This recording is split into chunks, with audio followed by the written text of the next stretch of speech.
Wow, way back in 1973, 74.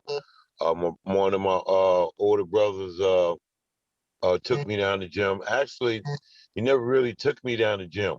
With this situation happened, whereas you know, uh, like I said, I was 9, 10 years old, and he's 14, 15 years old, and my brother Albert, and he was on a boxing team with his, his friends his age, and he asked me did I want to box, come to do some boxing with other young men my age against Trenton Powell, and I said yeah, and he lived with my dad, I lived with my mom, and so he came and picked me up. This was he asked me this on like a Tuesday or Wednesday, and he came pick me up on a Saturday, and we went straight to Trenton Powell, which was a powerhouse here in New Jersey. Their gym was a powerhouse right next to Philadelphia and everything. So they always had good sharp boxers. And when I went down to the gym with him, as well as other boxers on our team and other young men my age, I end up matching up with one of the best boxers out of Trenton, PAL, Robert Gist. I never forgot his name. And that was without any formal training or anything. So that was the beginning of my boxing journey, should I say. And then, you know, uh, after that first exhibition, it was called the exhibition bout, but he was the best boxer they had in my weight class at my age, and right from then it was how you could say the boxing bug was injected into my blood. And where was it from that point? Obviously, as you're saying, as a young man or a teenager as such, where did you realize actually, I'm going to try and make something of this in my life, and this is going to become my career? Right in Plainfield, New Jersey. Once again, we've had back then. Uh, we was fortunate to have other youth centers and other extracurricular activities that you can participate in that will keep you off the streets, that will keep you active, that will help you along your journey, or help you, not only along your journey. It brings out that your calling, and that's what it was with me. I didn't know anything about boxing. I didn't profess to get in to be a boxer. And once again, you know, uh, once I put the gloves on, didn't know anything about boxing at all, and did the 1-2. And once again, it was against one of their best boxer from Trenton Powell, and that was the rest. The rest was history, man. I went on to be with 116 amateur fights, 103 wins, 13 losses, uh, 20 professional boxing matches, 19-1 as a professional, 15 knockouts, a USBA champion, former #1 contender. And like I said, during all that time, I didn't know that I would later on in these years, presently now, be teaching and training fighters myself. Didn't know. That's a fantastic story that you've said there. And even if we look back, for somebody as yourself, you ended up having 20 professional fights, and ironically, your last ever bout was a world title fight. Right. As a super featherweight, you had a 75% knockout success in what would have been over those 20 fights. So that's ferocious power, clearly, that you were carrying then over what would have been 15 rounds still in those days as well. Right. Right. I mean, actually, when I lost against Rocky Lawkins, that was one of the last 15 rounders, like you said earlier. And I was just honored and fortunate to be in the ring one of the God bless his soul, one of the great champions. And you know, he won the fight fair and square. But once again, that was part of my journey. That being my last professional boxing match. Obviously didn't know. And so that being my last boxing match, and at that time was like, you know what?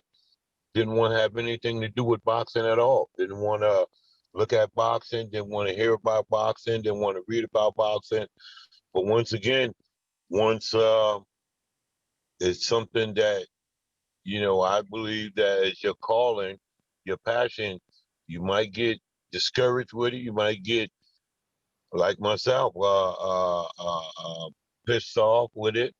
But if that's what you love to do, you're going to do it for the rest of your life, and that's what I'm looking to do for the rest of my life.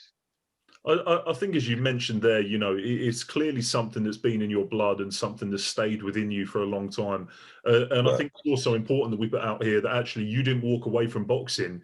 You were medically forced to retire. Right.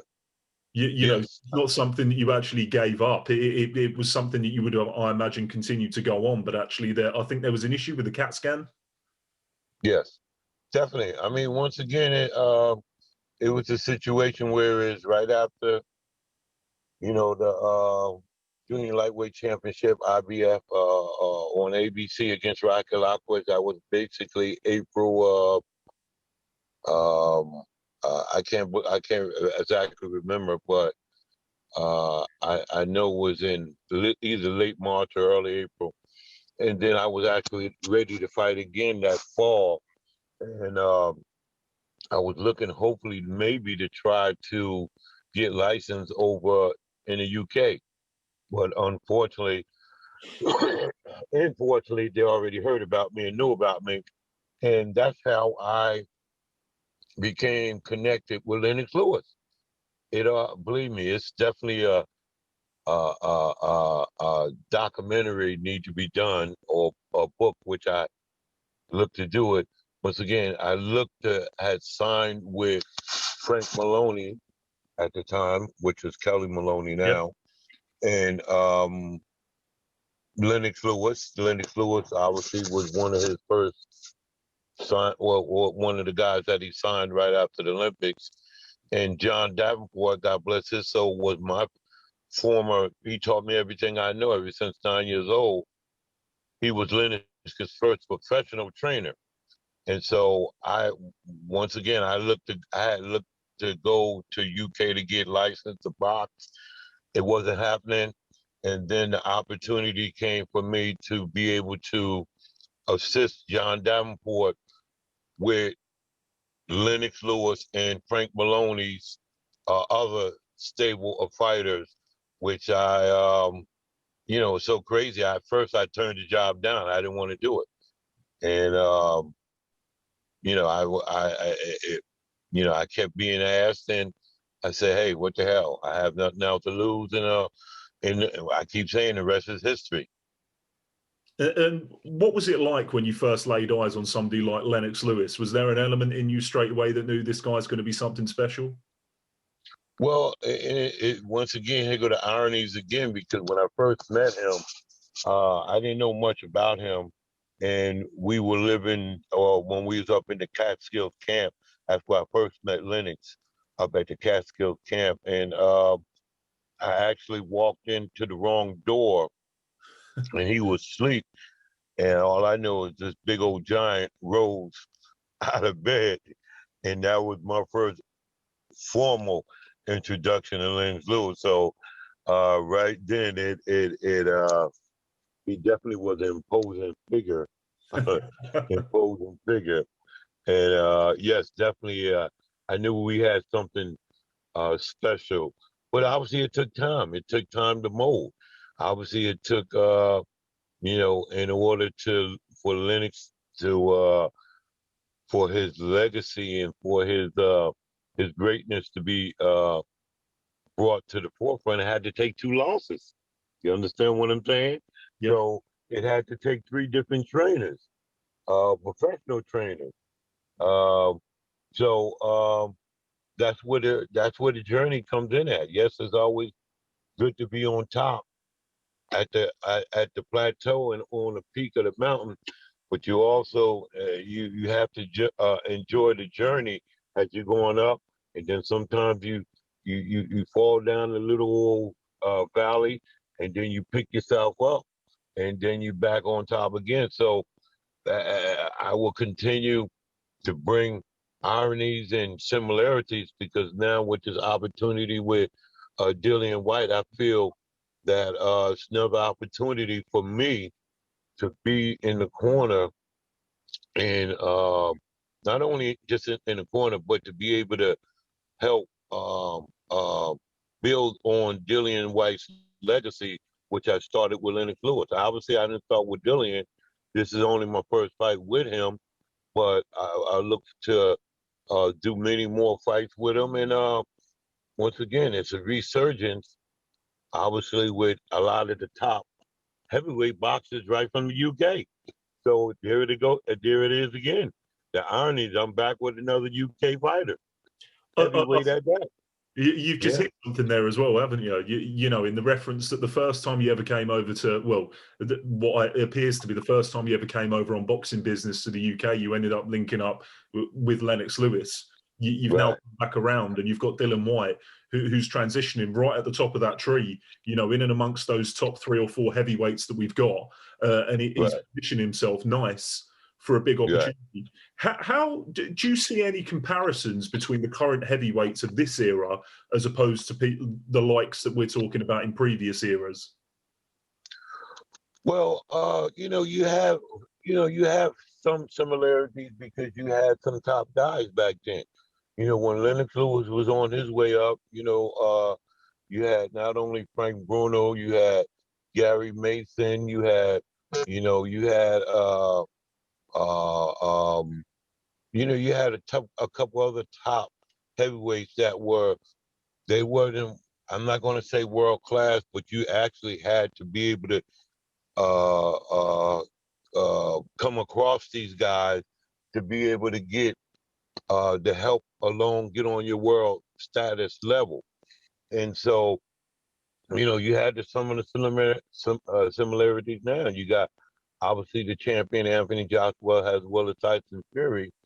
And then, you have the Chisoras, you have the Dillian Whites, you got a couple of these, the Bois, you have, these young guys that's the Joyces. You have these young guys that's on the way up now. Um, um, Fabio Wardley. You have these guys. So you have that similarity, but but going to it further with this, Dillian is one of these guys that I believe and feel that he could compete, not only compete, but also more than compete in any era with these guys. You know what I mean? Because he's a throwback fighter. He fights everybody. He fights everybody, and every fight you see him in, people know you're going to get the money's worth with him. Yeah, no, definitely. I don't disagree with that. There's definitely an element. Dillian Whyte has always said from day one, he's come through a hard life. He'll fight anybody. He's not afraid to fight anybody. He'll put himself out there, and he's a street guy. He's always said Right, that from day one, and I think that's very reflective of his fighting style and his personality. But he's also very sincere, and I think that gets right, overlooked quite a lot with him.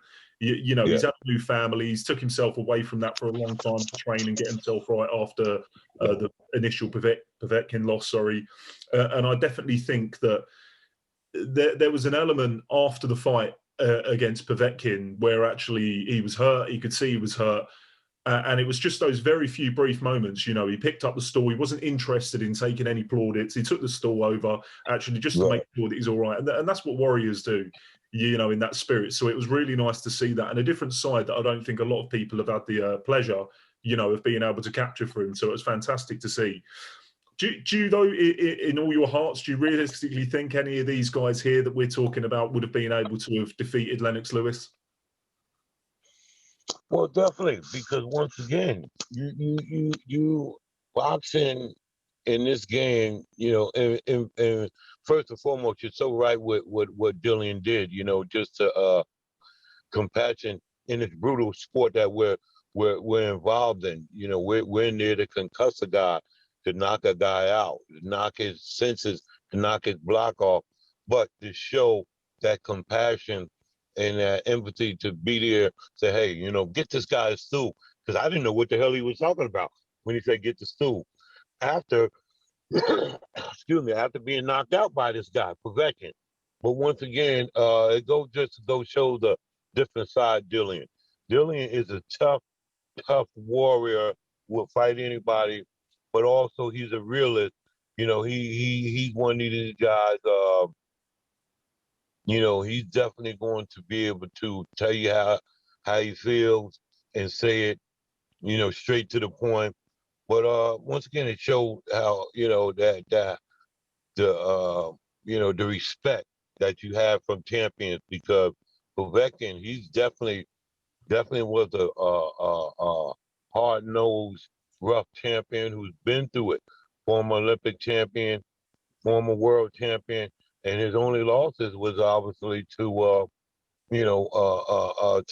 Klitschko and Joshua, and now obviously to Dillian Whyte. So it goes to show what Dillian is really made of, what he's made of.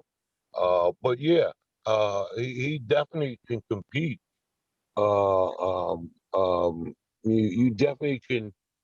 You have to, you know, because once again with Lennox Lewis, we never expected him to get beat by the Oliver McCall the first fight. Yeah. Never in a million years. Right at home, you know, right at I believe that was at Wembley, Yeah, that and was. then obviously the second loss against um you know, Hassan Rahman, who was number 7 ranked guy. You see what I'm saying? Who was a number 7 ranked guy, which was voluntary. He was a mandated guy. So you never know what can happen. But yeah, once you put the hard work in like Dillian does, he's one of these guys. And I mean, I'm not just saying it because I'm talking to you, but I've always said this on in the training team. He's one of these guys that's one of the most intense guys in training, and I'm talking about twice a day. His his intensity level is like off the chart. So, which is good. You don't have to have a fighter. You have to call him and tell him to get to the gym. You don't have to wait on him to get to the gym. You know, that's the blessing right there when you get a fighter like a Dillian to do that. So him being his IQ with boxing, we don't just talk boxing when we at the gym. Well, you know, and you know, and we got another thing going on. He invites us to his house for dinner. You know, he's a celebrity chef too. So I had the honor of one of my fighters bringing me to his house. Not just me, with the whole team, and he prepared a meal for us. And you know, we go over boxing, just not only of what his upcoming fight with Povetkin was about, but also the past, but also other fighters. We watched them quick fighters like the Shane Mosleys, the Vernon Forrests, we watched them the middleweights, you know what I mean, the Bernard Hopkins. So his IQ is is is is is second to none. So when you can get all them things, and as they say, lightning sometimes does strike twice. So I might have that lightning might have struck twice, and I can get all that all in that one bottle, a dedication, which I'm getting it already, and that hard work ethic, and that hey, I don't know, maybe I can be. They can start calling me one of the best guys out there of teaching. I don't know. Listen, if anybody's got a blueprint, you've certainly got a blueprint for doing it. You know, Yeah, you worked with potentially and arguably within my era, certainly, you know, the greatest heavyweight that's been around. And I think that's imperative, you know, working with people like yourself and being able to pass that on, as you say, to young boxers and younger boxers, and especially over in the UK. You know, we've got a wealth of heavyweight talent that's coming through. And I'm sure, as you've mentioned there, Fabio Wardley and some of the guys that can continue to come over with Dillian under his stewardship as well. And I'm sure that, you know, you'll find that you're going to start working with some of these guys. So it can only improve British boxing. That there'd be no other resource or result coming from that. I suppose, bringing on to that before the penultimate question is, you know, a fight that I've always wanted to see, and I think a lot of other people have, is Dillian Whyte versus Deontay Wilder. You know, I'm a boxing fan first and foremost when I run this channel. My opinion has always been that Dillian Whyte beats him. A lot of people have disagreed. You know, again, that's opinion. Is there the potential that you think we may ever get to see that fight? Hopefully we will get to see that fight, because that is a definitely an explosive matchup. Explosive matchup. The personalities, they match up explosive. Well, they don't match up together, but they're explosive together. Put it like that. As well as with the magic, with the boxing, in the styles. You know what I mean? You have that one punch hitter with Wilder, and you know you have not only the one punch hitter with Dillian, because now we're going to another whole level now. We're not just see, people just think that Dillian was a home run hitter. Yes, he was. He definitely was a home run hitter.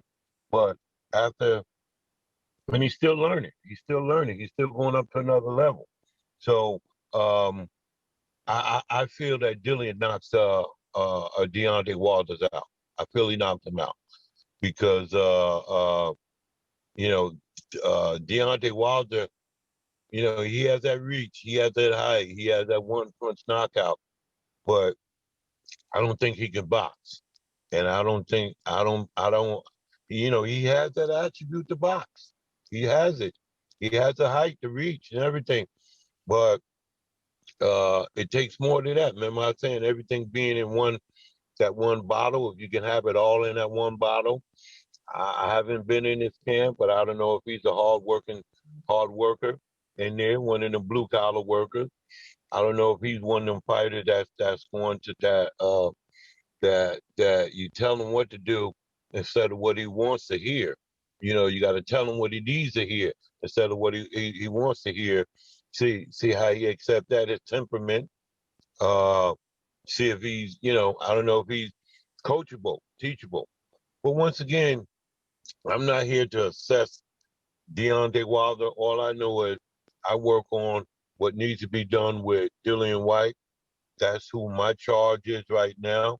That's who the governor is right there. And to add to the strengths of what he can do and bring the best out of him. Dillian still has at least two to 3 years left in his career, at least. So once again, he's right there back in top. You know, you got Tyson Fury there, you got Anthony Joshua there, and hopefully you'll have that fight with Deontay Wilder, but he definitely knocks Deontay Wilder out. It's going to be a tough fight, but he's going to knock Wilder out, because Wilder can't, you know, it don't seem like he could take it on the chin. Our guy's been down a few times too, but the saying goes, what do you do? How do you rebound from a knockout, from being knocked out?